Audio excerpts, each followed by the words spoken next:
Méditation du 14 mars. La valeur du service désintéressé. Et le roi leur répondra, en vérité, je vous le dis, dans la mesure où vous avez fait cela à l'un de ces plus petits de mes frères, c'est à moi que vous l'avez fait. Matthieu 25, verset 40. La ville de Birmingham, dans l'état de l'Alabama aux États-Unis, possède deux statues très différentes. La première est la plus grande statue en fonte du monde, appelée Vulcain. Cette sculpture se trouve sur la chaîne de montagnes Red Mountain qui surplombe la ville. Vulcain reflète les racines de la ville dans l'industrie sidérurgique. L'autre statue se trouve dans un petit parc près du centre-ville. Elle est sculptée dans le marbre et représente un pasteur presbytérien, le visage tourné vers le haut et agenouillé en prière. Pendant près de demi-siècle, il a été connu à Birmingham sous le nom de Brother Brian. Il priait avec les gens partout, à la maison, dans les hôpitaux, dans les prisons et même dans les rues. Ce n'était pas un grand prédicateur, mais il était très gentil et serviable. C'était un pasteur et un ami pour tous. Les contrastes entre ces deux statues nous permettent de tirer de grands enseignements. Le fait d'accomplir constamment des actes héroïques en quête de reconnaissance ou d'éloge n'est pas synonyme de vie pour Jésus. Ce qui compte vraiment, c'est une vie de service désintéressée pour le Maître. Ce sont les petites choses faites avec amour et fidélité. C'est la gentillesse avec laquelle nous traitons les autres, quelle que soit leur classe sociale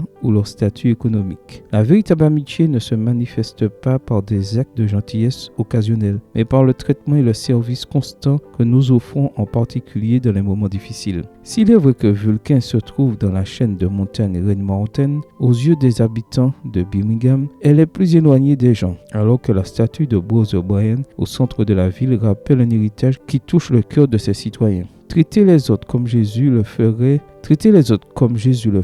nous rapproche du cœur des gens et du cœur de Dieu. Jésus nous rappelle, en vérité je vous le dis, dans la mesure où vous avez fait cela à l'un de ces plus petits de mes frères, c'est à moi que vous l'avez fait. Matthieu 25, verset 40. Et toi, quel type de service offres-tu? Un service qui cherche la reconnaissance et les louanges ou un service qui a Jésus pour modèle? Être serviteur de Dieu et ami de l'humanité est le seul chemin vers le ciel. Amen. Bonne journée à toi et que le Seigneur te bénisse.